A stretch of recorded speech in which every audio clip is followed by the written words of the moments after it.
Welcome, everyone, to Raising Indiana, our weekly podcast on the life and times of little Indy. Every happiness and hardship, every adventure and challenge, you'll hear about them here, as well as our conversations with pet experts and people we meet on our travels. Ah, l'amour.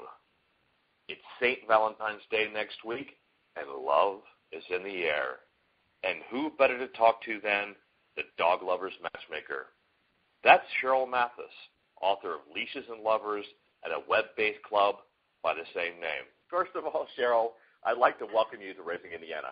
Well, thank you. I'm so happy to be here, and I'm so excited to talk to you about your travels and, about raising funds for cancer and awareness for cancer in canines, because it's far too prevalent, unfortunately. So I think what you've been doing is fantastic. Thank you. I appreciate that. We're just getting started. We're funding our first studies this year. We're doing a lot of great work, so it's going to be a very exciting year. Now, let's see. Talking about exciting. Let's see. You're an author, columnist, TV radio show host, entrepreneur, dog trainer, and greyhound rescuer. Whew. What don't you do? I need to train myself, I think, is what I do need to do. But, yeah, when I got my first greyhound, I just felt like everything changed, and you may have felt the same way about dogs, too. And it just really moved everything for me. Until that point, I was in Manhattan and doing auditions every day for commercials and industrials. And I sat there one day after I'd gotten my dog, and I just thought, I want to do something with dogs. And I noticed how on a street of New York where so many people usually don't want to look each other in the eye, and yet people were stopping and having conversations with each other. And I thought, okay, there's something to this. Dogs really do soften people, even in the most infamous place in the world, where they think people aren't going to notice one another. They stop and they do, and they have conversations. So that was kind of like when the light bulb went off for me, that I thought, I love it, and I'm sure there's other people who do too, who want to find out more about dogs and how they impact our human relationships and how they can bring us together in a more compatible way. So that was the start, basically, of Leashes and Lovers. Certainly on our travels, I also met some unlikely dog lovers as well. But that's a perfect segue into my next question. The tagline for your book, Leashes and Lovers, is what your dog can teach you about love, life, and happiness. So what can they teach us? They can teach us, I think, pretty much everything in terms of how we could be with one another, in terms of just being more patient, more forgiving, more loyal. They don't seem to judge us based on how much money we make, what we look like when we get up in the morning, if we have bedhead. They just love us for who we are. So that was first and foremost the thing I really wanted to bring out in the book, in terms of, if we utilize some more of those traits that our dogs have, how we can really have better relationships with everybody. And one story I tell about in the book that I love, and that I feel like it's one of the main stories that people will usually tell you about their dog, how when they get home, who's the first to come to the door and greet you but your dog. And I interviewed a man about this who even called it the 90-second rule, that, within the first 90 seconds of when we first come through the door, if we're greeted with, a hug and a kiss and a hello and how you doing, how was your day, just that we're happy to see them, that can overcome everything other than if you don't do that. It may take 2 hours, the next 2 hours, to kind of warm up to that person who just came through the door. So, our dogs are genius. They know from the moment we get home that they're right there, with a lick and a kiss and a greeting and a smile, and just that they're excited that we're home, and they do it day after day. So I think that's one of even the biggest lessons, that if we just kind of respected each other a little more and seemed a little more excited about the loved ones in our lives. It seems dogs do have a graciousness that we take for granted in our human relationships. I mean, most girls I've dated, only after a couple of months look at me like, it's you again. But it's different with dogs, though, isn't it? It's like having that first date all the time.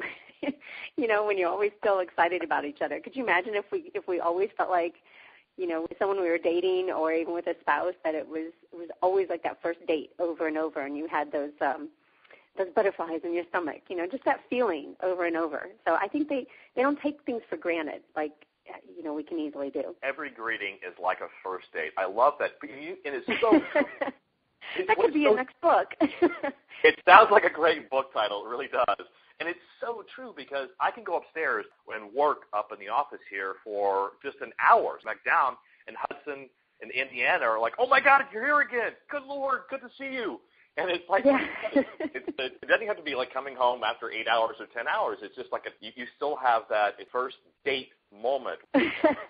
One other thing I wanted to ask you about, which interested me, is that you also talk about applying dog traits to conflict resolution. There's one thing I even refer to in the book that I call HIP TLC to help people remember it.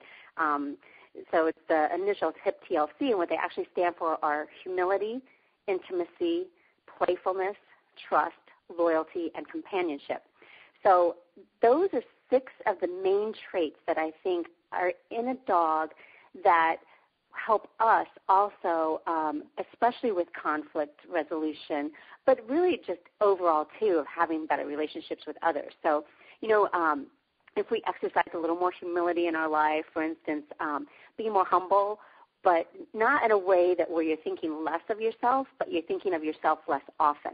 And that's exactly what dogs do. I mean, they're not usually putting themselves first or thinking of themselves. They put us first constantly. So, that's one way of maybe if we actually thought of somebody else before ourselves, that's definitely one way that we could help resolve some kind of conflict. We usually want to prove that we're right, but, if we listen a little more and with an open mind to what the other person is saying, then we may be more understanding about it.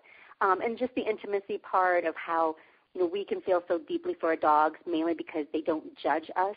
So I think that's a real secret to intimacy is holding back on the judgment, being able to break free from judging others so quickly. And playfulness, I mean, we all know how playful our dogs are. They're always the ones up for a belly rub or going out and, just taking a simple walk or playing along the beach. But trust, I think, is a big one, too. And why we may actually have some conflict with others is because we usually don't trust them. We don't trust with the knowledge that they have. We don't trust that they're going to do what they say they're going to do. But dogs really are very trusting. They're so open that we're going to do the right thing by them. And I have a quote in my book, which I usually like to include or mention, is they think in a way that they say that, your ability to cause me pain is more fearful to me than your ability to cause me pleasure is hopeful. So meaning basically if we don't trust somebody, what we're really saying to them then is, I believe that you're going to cause me more pain than you're going to give me more pleasure. So I think that's where, dogs are just very trusting to us. And then obviously they're very loyal and constant companions. They're not going to drop us for somebody that they think is either skinnier, wealthier, maybe not balding yet, whatever. They really don't care about what we look like. They just want to be there with us. It's interesting because I've always, in any argument that I get in, I've always tried to do it away from my dogs because I didn't want to stress them. So what you're saying is maybe I should put on the countertop front and center and they can be the arbiter of the argument because they do kind of put everything into perspective. Oh, completely. I think definitely next time, you think you're going to be in a situation where it's a little tough and you know that it's hard to be around that person, I would say definitely have your dogs around you because for one, you may not be, right, you probably don't want to go as deeply as you would have, say, without the dogs. Because, like you said, you're in their presence, and, it's almost like having your children around, right? You don't want them to see you completely ranting or raving or flying off the handle too much. So, for one, they're going to help temper you. And mostly, too, and they may actually even help temper the other person. So I think things aren't going to get as heated if you actually have your dogs around you. That's a salient point. Now, from your book, you started a club, Leashes and Lovers. I mean, is it a hookup site for people? Or for pets, or for people and their pets. I mean, the name leaves a lot to imagination, right? It does. And that was, the name was definitely on purpose so that, it would maybe have people take a second look, give it a second thought, But really, in investigating and doing the research of what kind of sites were out there, they seemed like they were one or the other. They were either totally for people, which were, like your Match.com or your eHarmony or something like that, or they were for pets and pretty much pets only. They featured only about the pets, and maybe the pets could friend each other, that sort of thing. And I even took part in a lot of the pet ones, and I found that what would happen after the initial one of like, yeah, my dog thinks you're cute, is it never really went anywhere. So what I wanted to provide for people is the opportunity that it's about you and your pet. You are part of the family, a package deal, however it is that you look at it. Some people look at them even as their children. So how Leashes and Lovers is in the profile, on the left is the person, and on the right are your pets. And it's mainly a dog niche site. So there is an equal balance because, it's not something you want to drop on them by the third date. Oh, by the way, I have 3 dogs. So it's something right away from the beginning that when you come to Leashes and Lovers, that that we definitely think that there is something special about dog people. As Sheila can surely attest to, Indiana, well, he's the boss of me, and he takes up a ton of my time. Should a new puppy parent even try to date someone? Oh, I think that's the perfect time. I think definitely because, see, and you're trying to find reasons not, right? Like excuses, I think. But I think it's definitely the perfect time because, first of all, I mean, what isn't a better chick magnet than a guy with a puppy? I mean, every girl is going to want to be coming up to you guys and, petting that little fluff ball and starting conversation and how else. So right away, anybody who has a puppy, I mean, you have like the perfect icebreaker to just go hit the streets and start. You'd meet more people, than you would on Leashes and Lovers, the dating site, or Match.com. I mean, you just take that puppy out and start parading it. Yeah, I think you're right, and it is an easy time. In Indiana, I'm not sure if you've seen pictures of him, but he's adorable, and everyone loves him. He's very affable. He loves women. He loves to give kisses and hugs. He truly is just a very warm and affable little fellow. Through the course of writing your book, Sheryl, you've interviewed many, many celebrities. Do you have any really cool stories to share with us? How Howard Stern would even talk about, and here's a guy that you'd think would be really harsh and basically crude and this and that, but, it's funny how dogs really soften everybody. And he gets so gushy, basically, about when he talks about his bulldog, Bianca, and he would even say, like, oh, every time I go into the bathroom, she follows me there. I'm telling her about my whole day. She's captivated. He's like, Beth is in the other room, but the dog's captivated. So I think it's, it's so funny how he has this relationship with his snorting bulldog, that he's so fond of. And basically it's almost like therapy for him, I think, because he's sitting there telling this dog all about his day. Howard Stern sitting on his toilet talking to his dog. Not exactly what comes to mind when I think of Valentine's. I do have one last question. Since this is going to be aired, this is going to be aired this week, this Thursday, not necessarily on the eve of Valentine's Day, but with Valentine's Day coming around the corner. Are you doing something special for Valentine's on your site? And do you have any ideas for dog owners for what they can do to give their dogs Valentine? Oh, I love that. Yeah, I would say, well, certainly, anyone who wants to come to Leashes and Lovers, we'd love to get to know you better.